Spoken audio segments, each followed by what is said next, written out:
بسم اللہ الرحمن الرحیم۔ السلام علیکم ورحمۃ اللہ۔ عزیز طلبہ اور طالبات، 29 جولائی 2020 BS چاورہ میں یہ تذکیر و تانیث کی بحث کل گزر چکی ہے گرامر کے حوالے سے، اور واحد جمع کا عرض کیا تھا میں نے، سبق پڑھائیں گے۔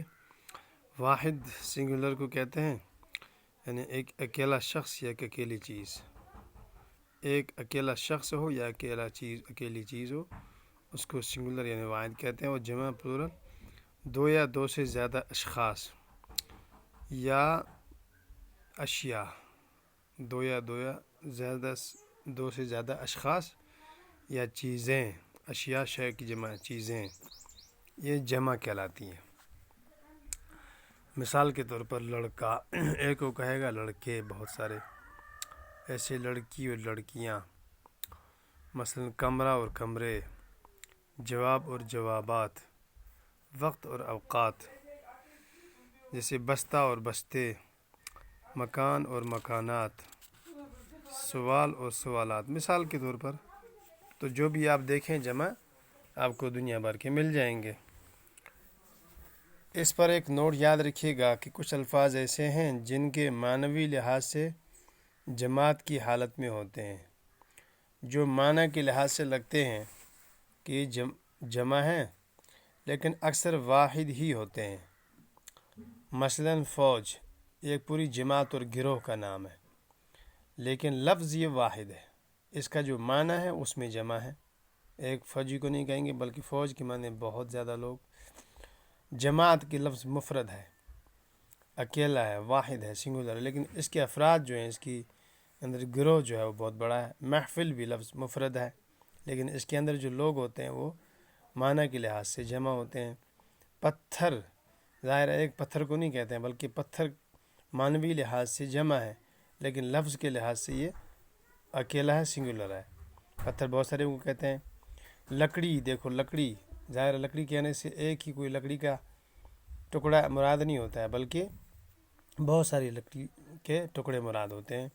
تو یہ بھی لفظ مفرد ہے معنی کے لحاظ سے، لیکن یہ بہت سارے افراد اور جماعت کو کہتے ہیں۔ پانی، ظاہر ہے پانی جب ہم کہتے ہیں تو اس سے مراد کوئی ایک قطرہ نہیں ہوتا ہے، بلکہ اس سے مراد ہوتے ہیں بہت سارے پانی کے اجزاء۔ تو اس میں بھی گروہ، اس میں بھی معنی کے لحاظ سے جمع ہے۔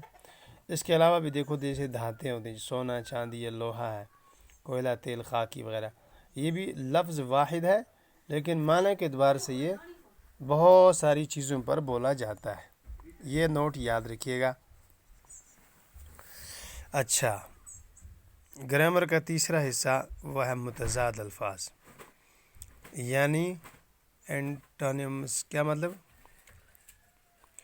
اینٹونیمز مانے آتے ہیں وہ الفاظ جو ایک دوسرے کی ضد ہوں، یعنی کہ ایک دوسرے کی عکس برعکس ہوں، الٹ ہوں، انہیں متضاد الفاظ کہتے ہیں۔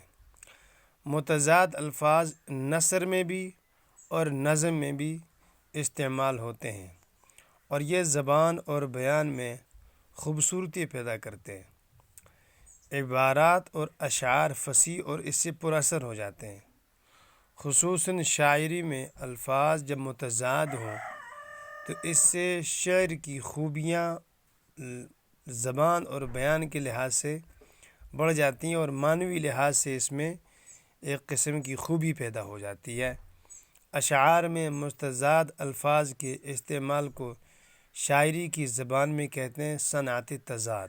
صنعت تضاد، یہ متضاد الفاظ بھی آپ کو پوچھے جاتے ہیں، امتحان وغیرہ میں آتے ہیں، اور جب آپ اردو زبان کی مہارت چاہتے ہیں تو آپ کو ان چیزوں کو یاد بھی رکھنا ہوگا۔ جیسے مثلا متضاد الفاظ، جیسے دیکھو اینٹونیمز کیا ہے وہ، جیسے کہ بلند، اس کی جماعت، اس کی ضد آتی ہے پست۔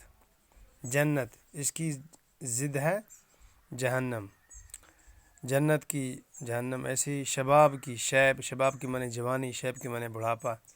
اقرار، ماننا اور انکار نہ ماننا۔ صبح، شام، دیکھو مشرق مغرب ایک دوسرے کی ضد ہیں، آتے چلی جائیے، دن کی رات، جیسے گرمی کی سردی، ٹھیک ہے جی۔ سزا کی جزا ہے، ٹھیک ہے جی۔